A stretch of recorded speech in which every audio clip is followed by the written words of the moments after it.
आणि त्या वाढदिवसाच्या निमित्तानं संपूर्ण सगळ्या दौंड तालुक्यातील आम जनतेच्या वतीनं कार्यकर्त्यांच्या वतीनं पवार साहेबांना चांगलं दीर्घायुष्य लाभो, चांगलं आरोग्य लाभो आणि त्यांच्या हातून आणखी देशाची एक चांगल्या प्रकारची गेली आणि 50-60 वर्ष त्यांनी सेवा केलीच आहे। या पुढच्या काळातही चांगल्या प्रकारची सेवा घडो अशा प्रकारची परमेश्वर त्यांनी प्रार्थना करतो। त्यांना मनापासून हार्दिक शुभेच्छा व्यक्त करतो।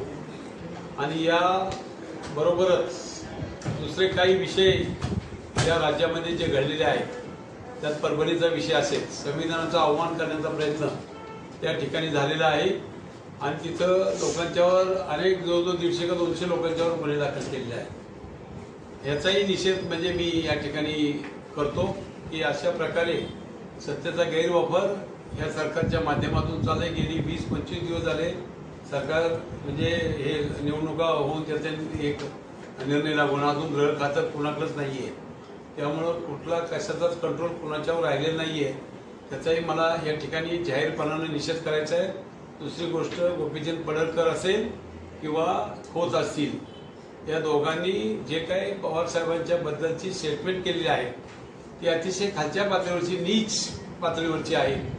मी त्यांचाही निषेध करतो कारण त्यांनी त्यांची लायकी ओळखावी। आपण आपली लायकी ओळखूनच आपण बोलावं। व्यक्तिगत बोलण्याचा तुम्हाला काही अधिकार नाहीये। तुम्ही सरकारवर तोच हा गोपीचंद पडळकर 5 वर्षापूर्वी देवेंद्र फडणवीस आणि भाजपवर काय काय बोललाय त्याचे बी व्हिडिओ आहेत, त्याही आपण तपासून घ्या। तो इतका खालच्या पातळीवर त्या देवेंद्र फडणवीसवर आणि भाजपवर बोललेला आहे आणि आज भाजपच्या मार्फत निवडून आला की लगेच छिकडं लगेच सटकलाय। म्हणजे त्याला डोक्याचा भाग आहे की नाही परमेश्वराला माहिती, ते तपासावं लागेल तुम्हाला सांगतो। कारण ही अशी बरळणारी माणसं म्हणजे ह्यांच्यावर तुम्हाला सांगतो कुठेतरी कंट्रोल सरकारने ठेवला पाहिजे।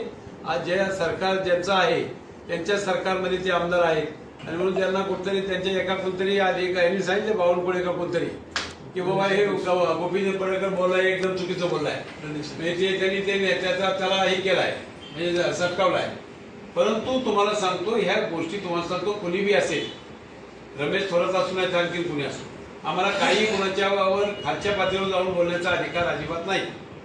जो डॉक्टर बाबासाहेब आंबेडकरांनी लोकशाही घटना लिहिली त्या घटनेमध्ये राष्ट्रपतीला जो अधिकार आहे तोच खालच्या तळागाळातल्या माणसाला अधिकार आहे, तळागाळातल्या माणसाला जो अधिकार आहे तोच राष्ट्रपतीला अधिकार आहे।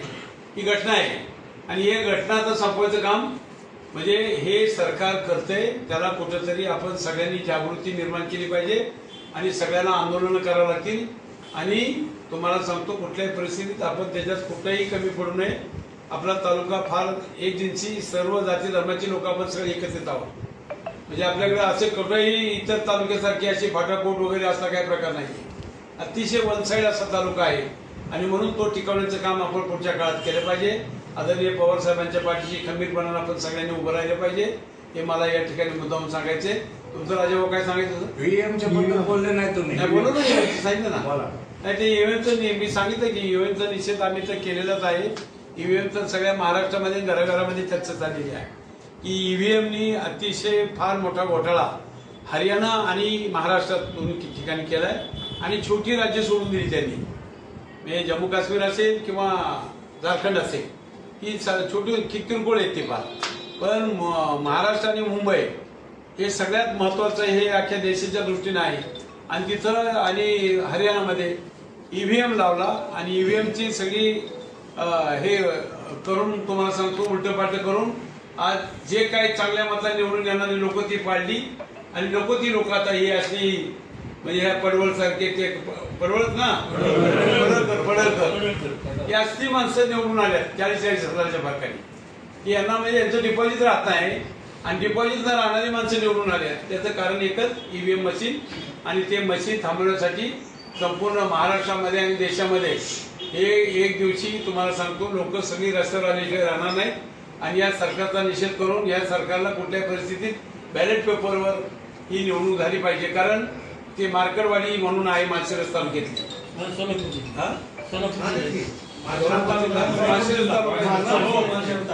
तालुका माळशिरस आहे, तर तिथं तुम्हाला सांगतो संपूर्ण गाव एकमुखी म्हणजे एकही माणूस इकडे तिकडे नाही, सगळ्यांनी एकत्रित बसून चर्चा केली आहे की बाबा कुठल्याही परिस्थितीमध्ये या ठिकाणी ह्या ईव्हीएम जरी मतदान झालेलं आहे एकदम उलटपालट दाखवलंय, उलटपालट त्याचं म्हणे बॅलेट पेपरवर घ्या। मी म्हणतो मी असेल मी म्हणतो जर माझं खरं असेल ना तर मला बॅलेट पेपर घ्यायला परवानगी द्यायला काय हरकत आहे? याचा अर्थ तुमचं कुठेतरी दडलंय, तुम्ही कुठेतरी चुका केलेल्या आहे, त्या चुका उघडकीस येऊ नये म्हणून तुम्ही त्याला नकार देताय आणि तिथं कर्फ्यू जारी केलाय, 300-400 पोलिस नेल्यात, तिथं कुठली म्हणजे जे काही लोकशाही होती ती लोकशाही पूर्ण मोडीत काढलेली आहे. आणि म्हणून त्या गोष्टीचा निषेध या ठिकाणी संपूर्ण राज्यामध्ये आता होत आहे. राहुल गांधी सारखी माणसं सुद्धा या ठिकाणी त्या मार्केटवाडीला येणार आहेत, कारण हे फार आता देशाच्या कानाकोपऱ्यात गेले, घराघरात गेले की बाबा एक तर खरोखरीच आणि 1001% ते घडलेलंच आहे. ते काय भाजप नाही, कोणीच ना करू शकत नाहीये. वरून परमेश्वर जरी आला ना तरी तो म्हणेल हे खरं आहे, जे घडले तिथं ते खरंच आहे, उलट पालटच केलंय सगळं ईव्हीएम मशीनच्या माध्यमातून. ते कुठेतरी ह्या गोष्टी सगळ्या थांबल्या पाहिजेत अशी आमच्या सर्व कार्यकर्त्यांची एक परमेश्वरालाही प्रार्थना आहे. आणि आम्ही या संदर्भामध्ये कुठेही गप्प बसणार नाही. उद्याच्या भविष्य काळामध्ये जिथे जिथं आंदोलन करावं लागतील, जिथे जिथं रस्त्यावर यावं लागेल, त्या ठिकाणी आम्ही आल्याशिवाय राहणार नाही, एवढंच या ठिकाणी मला सांगायचं.